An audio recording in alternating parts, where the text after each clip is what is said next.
Make we do the right thing. Make we live good today for a better tomorrow. Talk it out. Don't fight it out. The time by the Ministry of National Security is 6:30.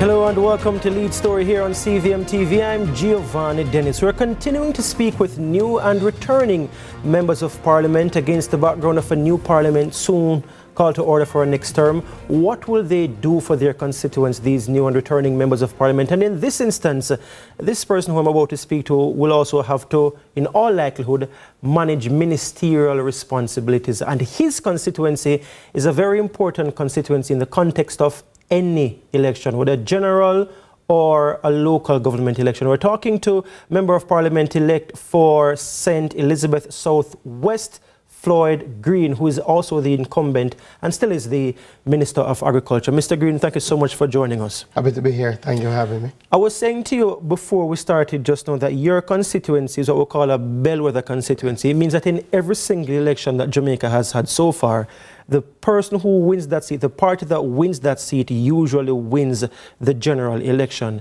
So what it really means, really and truly, is that you are the man for the JLP. Well, South St. Elizabeth does have the distinction. I've never been in opposition since 1962. Any party that wins it wins the government. And it does come with, I guess, some additional pressure. Because when you go out there to engage and to campaign, you are looking at it from the perspective that if you can secure this victory, you will bring home your party. And that's how we've always approached it. I've always said it's something that our workers take seriously. It's something that the constituents take seriously. Sometimes I wonder if it's, does the seed create that, or it's, is it because we are farming and fishing communities and our people go out and they then influence the national mood, or does the national mood influence the seat? Nonetheless, it just means that we have to work additionally hard. And one of the things that you see in Southwest St. Elizabeth is that traditionally we always have the highest percentage voter turnout, and this election was no different. In fact, I think the national average is about 40%.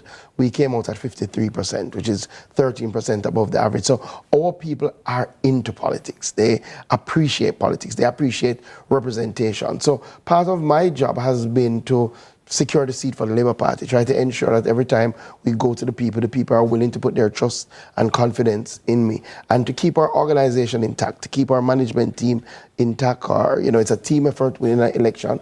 And I always say I have some of the best workers in the world. And I think they take this added burden as pressure to do everything in their power to ensure that we secure the victory. And thankfully, we have done so well over the last 3 terms.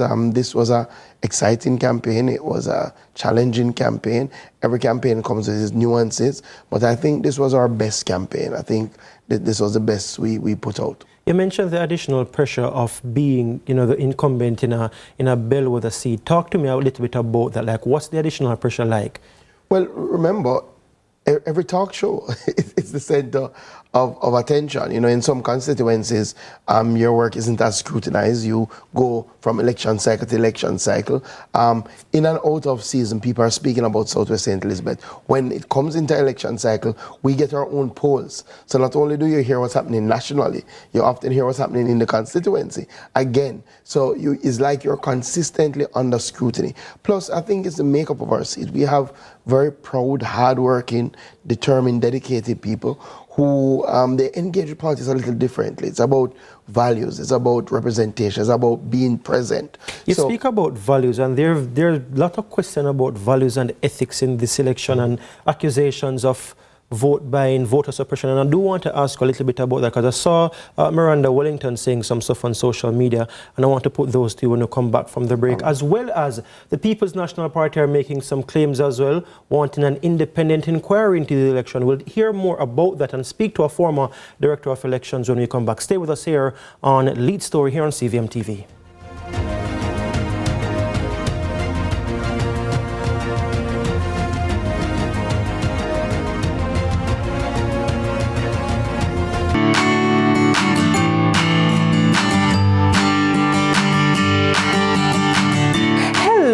Students, as we we begin this exciting new school year, I want to take a moment to welcome you all back and to remind you how important it is to do your part to keep yourselves and your friends safe this year.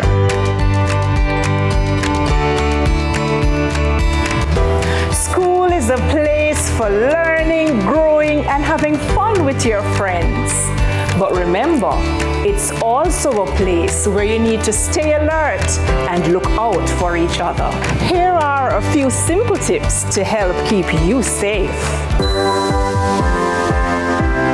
Be aware of your surroundings when traveling. Keep your phones, technological devices, and money out of sight. Walk in groups, avoid isolated paths, and be cautious of strangers. Always inform your parents or guardians of your whereabouts. If you're experiencing bullying or if you see others being bullied, report it to your parents or teachers. If something about a situation doesn't feel right, or if someone makes you uncomfortable, trust your instincts and tell a trusted adult. And remember, if you ever need help, or if you know a friend or classmate who does, you can always call us at the Child Protection and Family Services Agency on our 211 Child Abuse Hotline. We're here for you. Have a fantastic school year. Stay safe and take care of each other.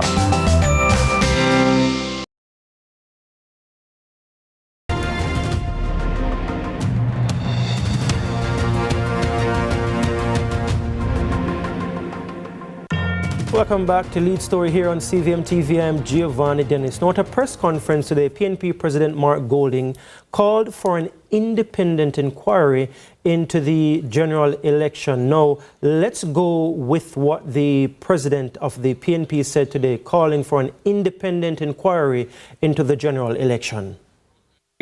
We think there should be an independent inquiry into the operation of the 2025 general election, and it should be urgently undertaken with changes implemented for future elections, because we need to improve the processes. In particular, the process that results in hours-long waits at many polling stations by voters who turn out to vote, frustrating electors and causing many to leave without voting.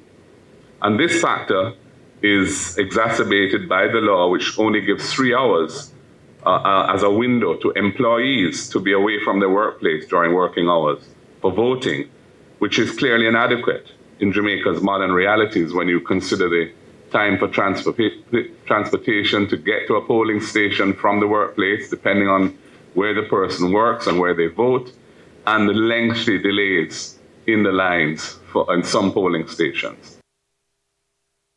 All right, so here with us now to discuss this call from the People's National Party is former Director of Elections, Orrit Fisher. Good evening, Mr. Fisher. Thank you so much for joining us here on Lead Story. Can you hear me? Yes, good evening. I'm hearing you. Thanks for inviting me. Your reaction to the PNP's call for an independent inquiry. Now, we should say at that same press conference, Mr. Golding did say that they do not have enough evidence to mount a court challenge or any magisterial recount in any of the seats, and they're not challenging the results of the election based on the count and spoiled or ballots that were not accepted. They won't do any magisterial recounts, but they are calling for an independent inquiry. Your reactions to that, firstly? Quickly, there are two separate issues in relation to the magisterial recount and having evidence that reaches a level where it can be brought to the constitutional authority. I think that the first order of business would be to look at the reports from their indoor and outdoor agents, to look at the statement of the poll to make sure that it is consistent.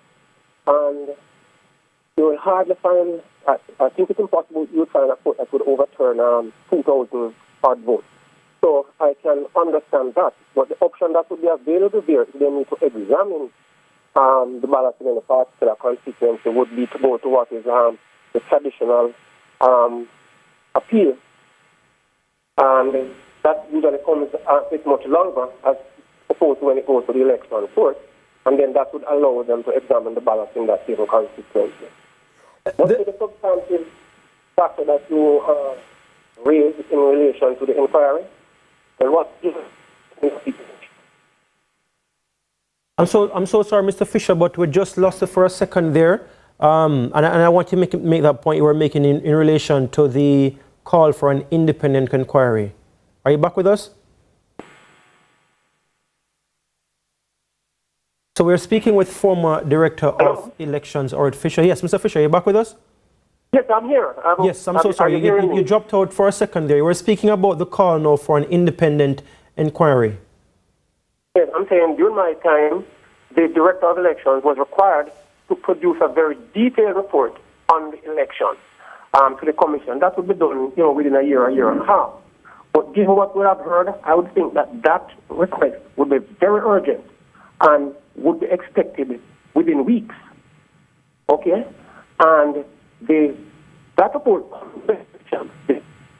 both political parties, including the PNP, who are represented at the Commission, would be able to look at that report. And based on the findings, I think that the Commission itself may or may not decide to take that action of asking for an independent review. Because clearly, if the reports are true, then there are lots of issues that need to be dealt with. But I think that some report from the director and his team as to exactly what transpired with technology and so on, if reports of people standing in lines of 4 hours obtained, then clearly there has to be some review. But I would personally start at the internal level with the director, and that would go to the Commission where an extensive review would be done. And then at that point, a decision could be made whether technological experts would be needed to look at how the machines function, or whether some independent election management expert would be able to look at it to see exactly what would have gone wrong. So let me just check if I'm understanding it clearly here. You're saying, given the fact that a detailed internal report is usually forthcoming from the Director of Elections, the call for an independent inquiry in the absence of that report yet is premature? I could not really tell the PNP what to do, but I'm saying that what comes out of that finding could be the request for the independent report, yes. I think we lost you a little bit there again, Mr. Fisher, but if I'm understanding you clearly, you're saying we should be getting a detailed report from the Director of Elections, and that usually takes up to a year, but you're saying it should be dealt with urgency this time, given the controversy around the results that the PNP is raising. Yes, that's what I'm saying. And that report should be submitted to the Commission within the shortest possible time. And with the representative of the PNP at the Commission, I think based on what comes out of the discussion at the Commission, then a decision could be made as to whether or not there is need for further and more detailed examination, possibly from independent individuals like an IT specialist to look at how the technology performs, and from a election management expert to see how procedures are carried out. All right. Well, thank you so much for your time. That was former Director of Elections, Floyd Fisher, there reacting to the PNP's call for an independent inquiry into the general election. Now, we are going to take the break, and we didn't invite our guest here to speak about that because we invited him before the press conference, but we have to try to get a response from Cabinet Minister Floyd Green on this call from the PNP. Stay with us here on Lead Story. We'll be right back.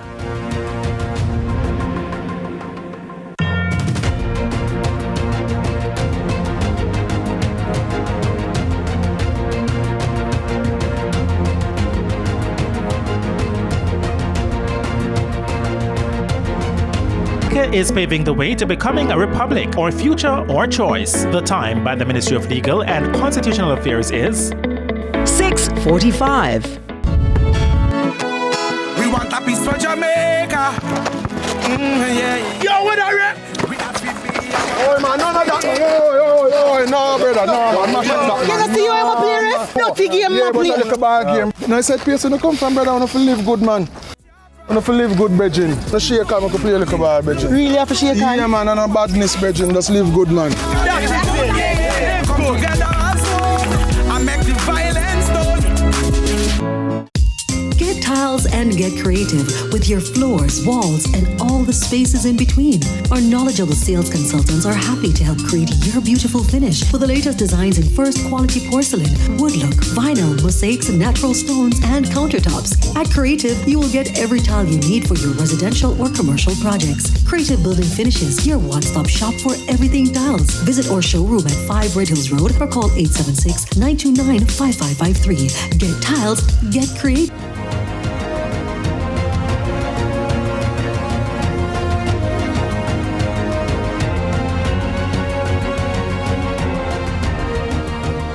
Welcome back to Lead Story here on CVM TV. I'm Giovanni Dennis. We are speaking with Member of Parliament-elect for St. Elizabeth Southwestern, Floyd Green. Of course, this is his third time taking this seat. Now, he secured 9,738 votes, defeating the PNP's Miranda Wellington, who tallied 8,502 votes. That's more than 1,000 votes there you won by Mr. Green. But I did see on social media Miranda Wellington saying, in the constituency, persons had ink on their hands without even going to the polling stations to vote.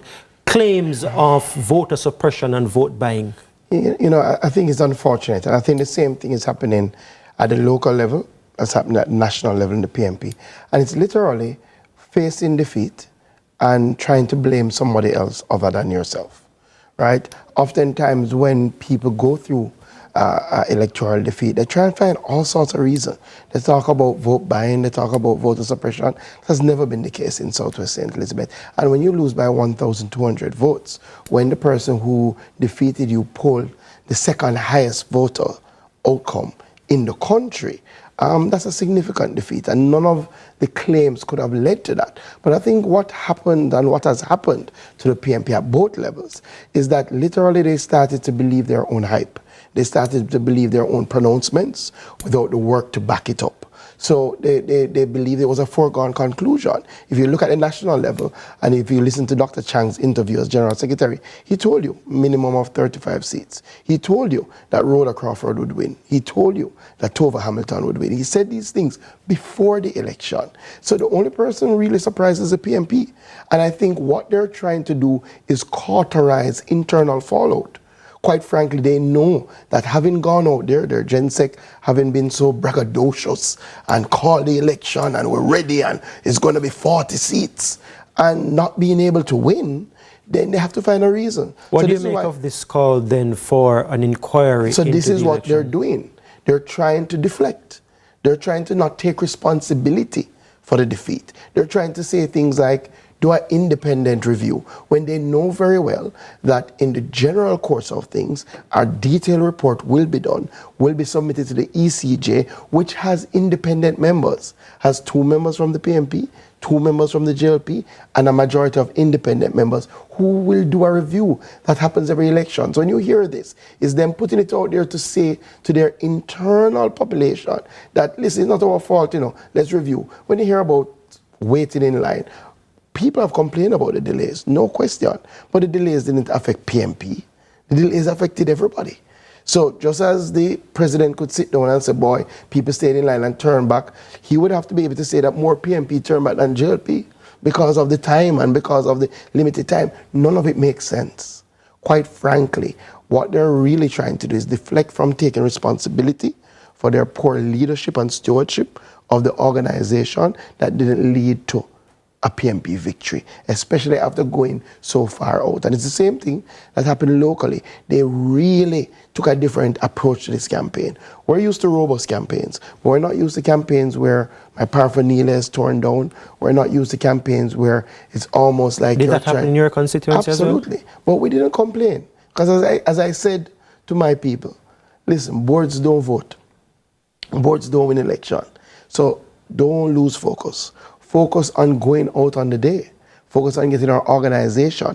And what we kept doing is taking the message to the people, reminding them of the work that we have done, saying to them that we're looking forward to continue serving them, and reminding them that as a member of parliament, I don't come around election time, right? I'm always there.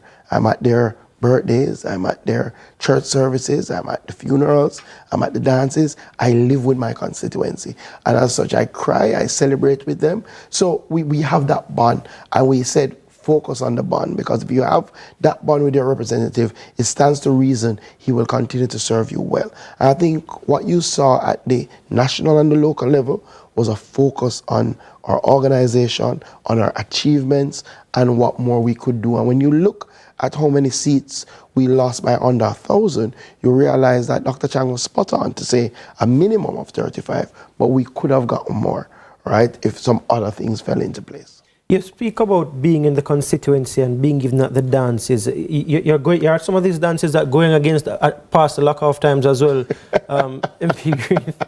Listen, one of the things I've always said to people is when we look at events are in rural Jamaica are very important as fundraisers for genuine things like sending your children to college, right? People have round robins, right? It's almost like a partner draw, right? And so when I go to support an event, you go not for the dance, not for the music, not for the entertainment, but to say we're supporting your entrepreneurial initiative, to help your family, to help extend your house, and those things are important. But outside of that, we do that on the social side.